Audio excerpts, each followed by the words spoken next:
오늘 우리에게 주시는 하나님의 말씀은 누가복음 17장 5절에서부터 10절까지의 말씀이 되겠습니다.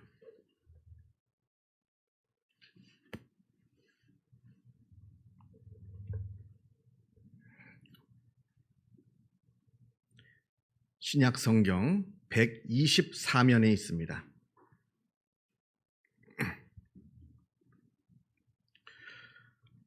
누가복음 17장 5절에서부터 10절까지의 말씀을 봉독합니다. 이 계시의 말씀을 봉독할 때에 살아계신 하나님의 음성을 다 함께 들으실 수 있기를 바랍니다. 사도들이 주께 여짜오되 우리에게 믿음을 더하소서 하니 주께서 이르시되 너희에게 겨자씨 하늘만한 믿음이 있었더라면 이 뽕나무더러 뿌리가 뽑혀 바다에 심기어라 하였을 것이요 그것이 너희에게 순종하였으리라. 너희 중 누구에게 밭을 갈거나 양을 치거나 하는 종이 있어 밭에서 돌아오면 그더러 곧 와 앉아서 먹으라 말할 자가 있느냐?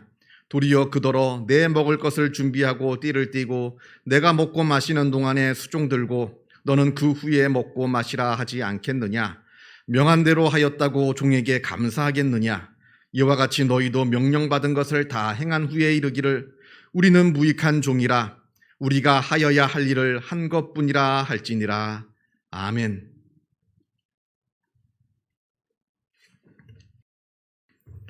어느 아름다운 공주님을 혼자서 짝사랑하고 있는 가난한 청년이 있었습니다.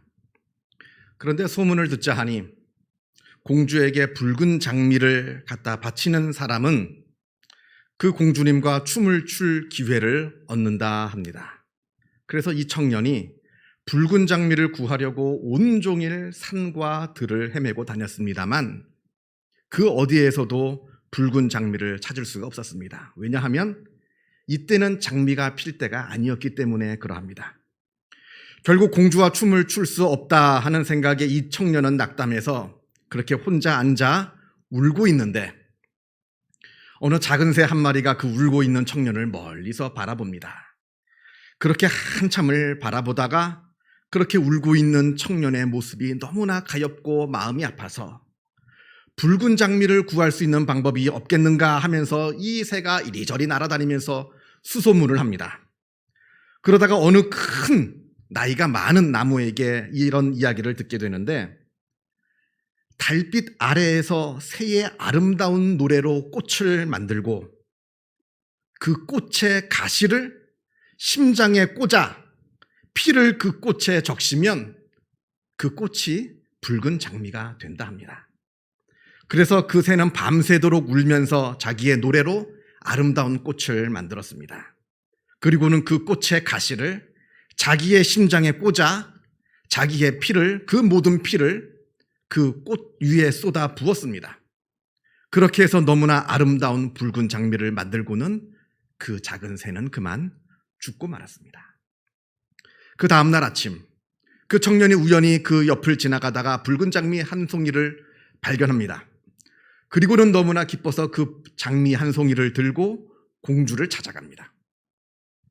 공주에게 붉은 장미를 바치면서 나와 함께 춤을 춰달라 이렇게 부탁을 합니다만 그 공주는 그 꽃을 그만 땅에 집어던지고는 발로 짓밟고 아주 진귀한 보석을 바치러 온 어느 부자를 만나기 위해 궁으로 들어가 버리고 말았습니다. 그러자 이 청년이 이렇게 말합니다. 아, 사랑이란 참으로 어리석은 것이로구나.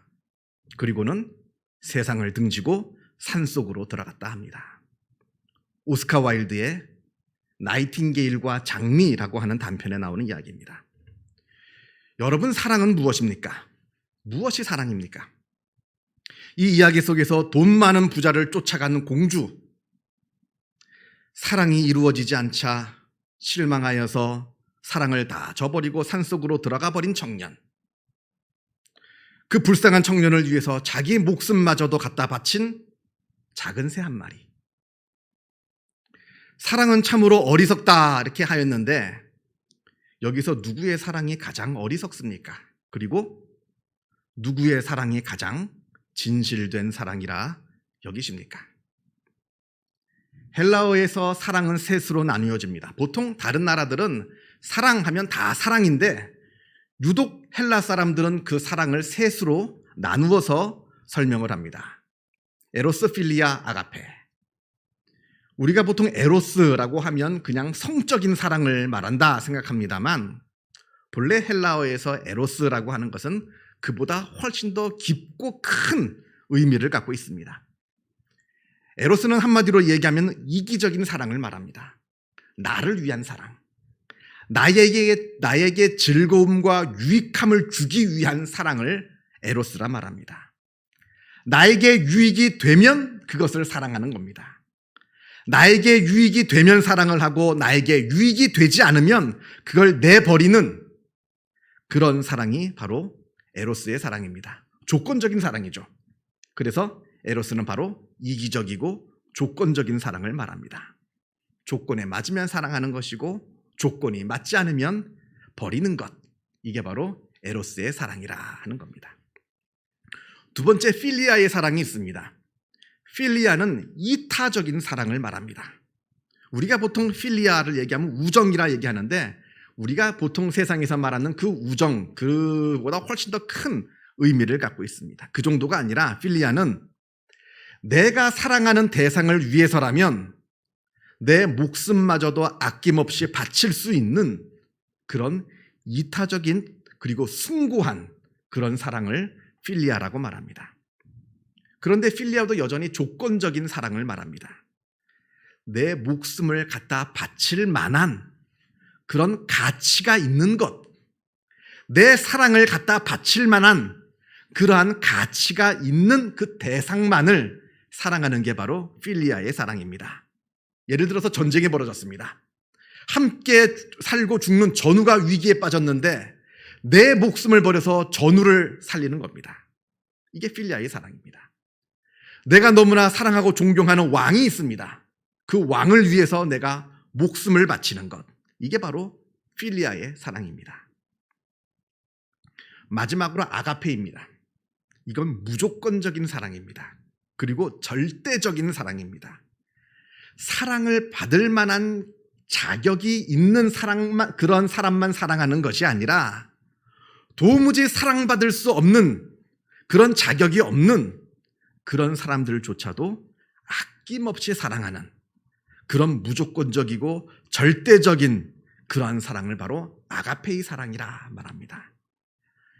아무리 흉악한 범죄를 저지른 그러한 아주 세상에 몹쓸 사람이라 하더라도 그러한 사람마저도 사랑하는 겁니다. 나의 원수, 심지어는 나의 원수, 도무지 용서할 수 없는 나의 원수마저도 사랑할 수 있는 그 사랑이 바로 아가페의 사랑이라 하는 겁니다. 아가페이는 조건이 붙지 않습니다. 당신이 만약에 이러하면 내가 당신을 사랑하겠노라. 이게 아닙니다. 당신이 아무리 그럼에도 불구하고 나는 무조건 당신을 사랑하겠노라. 이겁니다. 어떤 대가를 바라는 사랑도 아닙니다. 당신이 나를 사랑했으니 나도 당신을 사랑한다. 이게 아닙니다. 당신이 나를 사랑하던 말던 그것과는 상관없이 나는 무조건 당신을 절대적으로 사랑하겠다 하는 게 바로 이 아가페입니다. 진정한 사랑의 기쁨은 이 아가페에 있습니다. 왜냐하면 이기적이고 조건적인 사랑은 그 조건이 깨어지면 사랑할 수가 없고 그 조건이 깨어지면 사랑의 상처를 받기 때문에 다른 사랑에서는 진정한 기쁨을 누릴 수가 없습니다.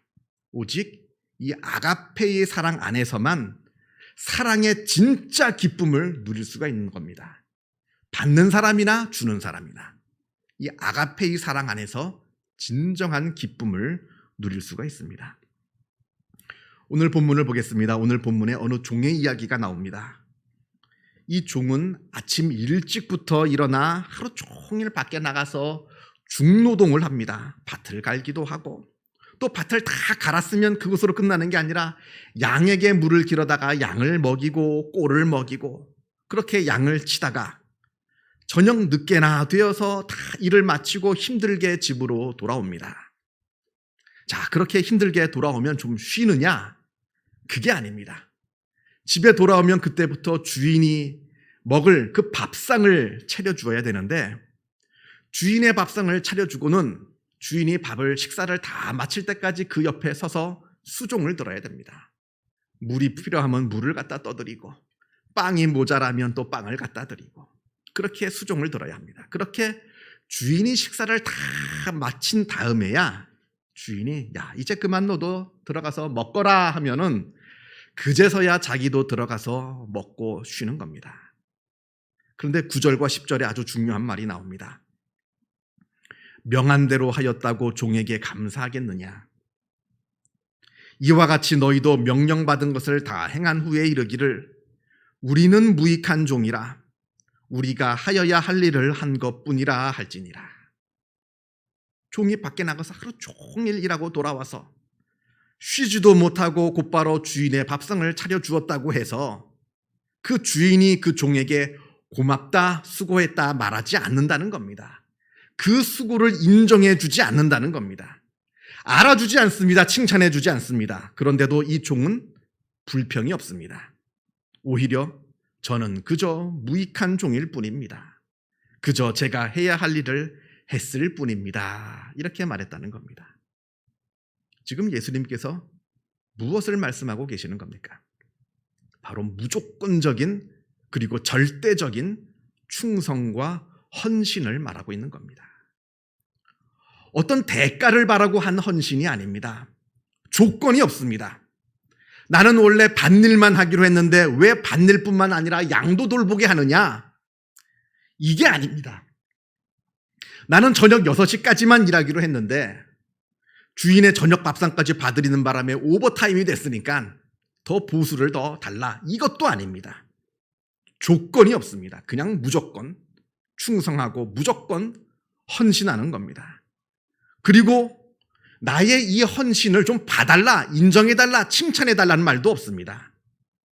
그저 내가 당연히 해야 할 일을 했을 뿐입니다. 이렇게 말합니다.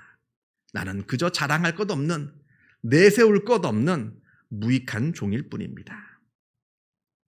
우리가 보기에는 정말 착하고 충성된 종인데 세상에 이런 종이 어디 있습니까? 정작 자기 자신은 자기가 그렇게 충성된 종인 것을 모르고 있는 것 같습니다. 그냥 자기를 끝까지 낮추면서 나는 무익한 종일 뿐입니다. 기억하시겠습니다만 예수님 말씀 중에 너는 선행을 베풀 때 오른손이 하는 것을 왼손이 모르게 하라 하셨습니다.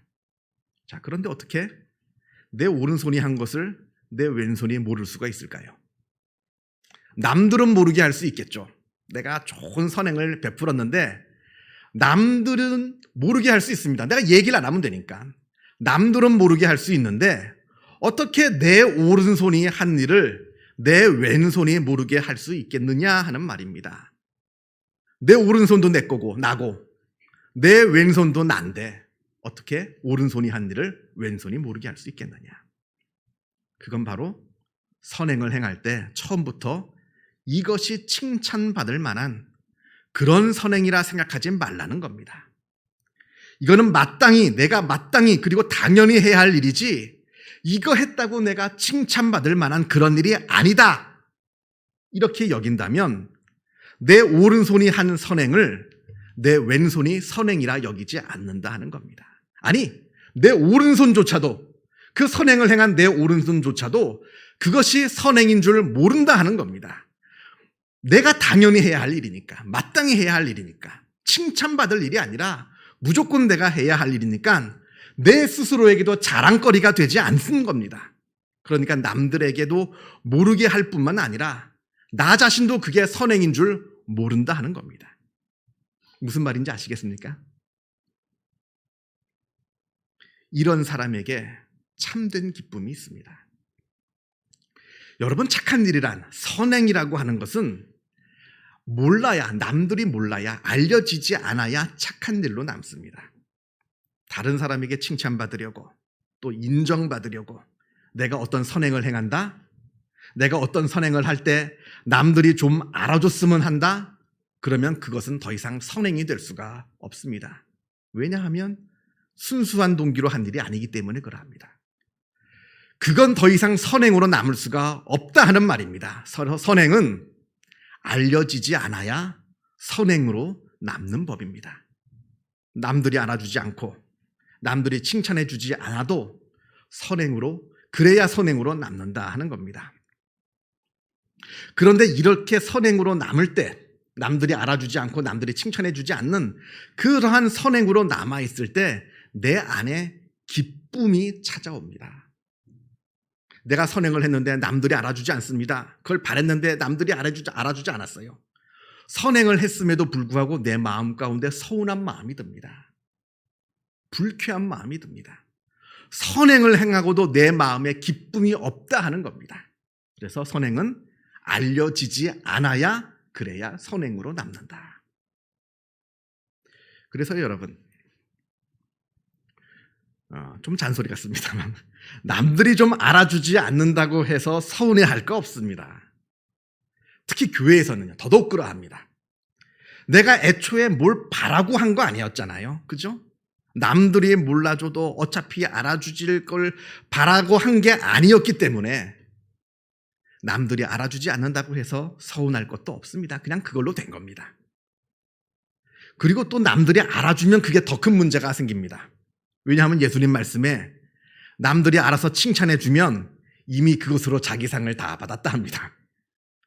남들이 모르면, 나 혼자 좋은 일 하고 남들이 몰라줬으면 오히려 하나님께 큰 상을 받을 텐데, 그걸 남들이 알아버리는 바람에 나는 하나님께 상 받을 기회를 놓쳐버리는 겁니다. 예수님께서 그렇게 말씀을 하셨습니다. 그런 줄 아시고 교회에서는 남이 알아주지 않는다 해서 절대 서운해하지 마시고, 오히려 남이 알아주지 않는다는 것을 가지고 더 감사하시는, 내가 하나님께 큰 상 받겠구나 기대하시고 감사하시는 또한 그러한 여러분들이 되기를 바랍니다. 탈무드에 보면 36명의 의인에 대한 이야기가 나옵니다.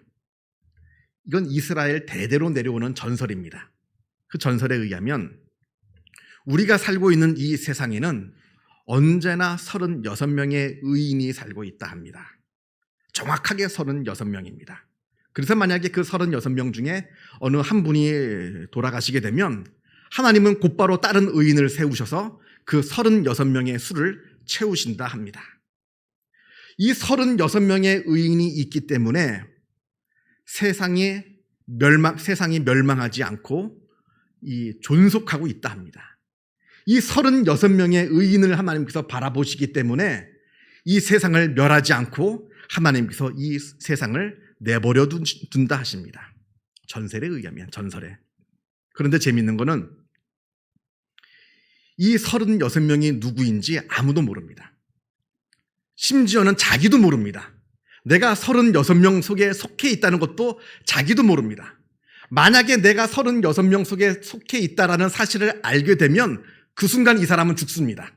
이 사람은 죽고 또 다른 의인이 그 36명의 수에 들어간다 합니다.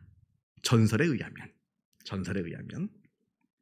그러니까 이 36명의 의인은 세상을 지켜주는 아주 중요한 역할을 하고 있습니다만, 정작 자기 자신은 자기가 그런 사람인 줄 모르고 있습니다.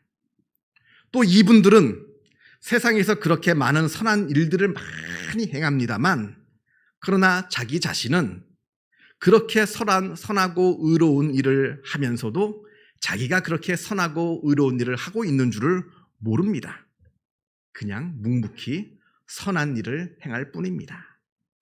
그래서 이 겸손한 의인들 덕분에 세상이 아직도 멸망하지 않는다 하는 게 유대 전설로 내려오는 이야기입니다. 물론 전설이죠. 전설입니다. 하나님의 말씀이 아니라 이건 전설입니다. 왜냐하면 성경은 세상에 의인은 없다 하기 때문에 그러합니다. 세상에는 의인이 한 명도 없다 이렇게 성경은 분명하게 말씀합니다만, 그러나 그럼에도 불구하고 이 전설은 우리에게 아주 중요한 이야기를 해줍니다. 하나님께서 이러한 사람을 사용하신다는 겁니다. 그리고 세상은 이러한 사람들을 통해서 구원을 받는다 하는 겁니다. 이기적이고 조건적인 사랑이 아니라 무조건적이고 절대적인 사랑, 그리고 이러한 절대적인 충성, 이것을 할 줄 아는 사람들을 통해서 세상은 변화되고 세상은 구원받을 수 있다라고 하는 겁니다. 남들에게 인정받아서 기쁜 사람들이 아니라 남들은 몰라줘도 내가 하나님께 순종하는 것만으로도 그 마음의 기쁨이 충만한 사람, 그것만을 바라보면서 하나님께 끝까지 충성하는 사람, 그리고 그 안에서 자기의 진정한 기쁨을 찾아가는 사람, 이러한 사람을 통해서 하나님께서 역사하신다는 겁니다. 오늘 본문 말씀 5절을 보면 제자들이 예수님께 믿음을 달라 합니다. 왜냐하면 믿음을 갖고 있으면 다 할 수 있거든요. 내가 믿음만 갖고 있으면 이 뽕나무가 바다에 던져져라 하면 뿌리째 뽑혀서 뽕나무가 바다에 던져지고, 또 오늘 누가복음 말씀이 아니라 마태복음 말씀을 보면 내가 겨자씨만한 아주 작은 믿음만 갖고 있어도 뽕나무뿐만 아니라 산을 가지고 바다에 던져져라 하면 바다에 던져지고, 그 믿음으로 내가 뭘 기도하면 다 응답받고, 그 믿음을 좀 우리에게 주십시오.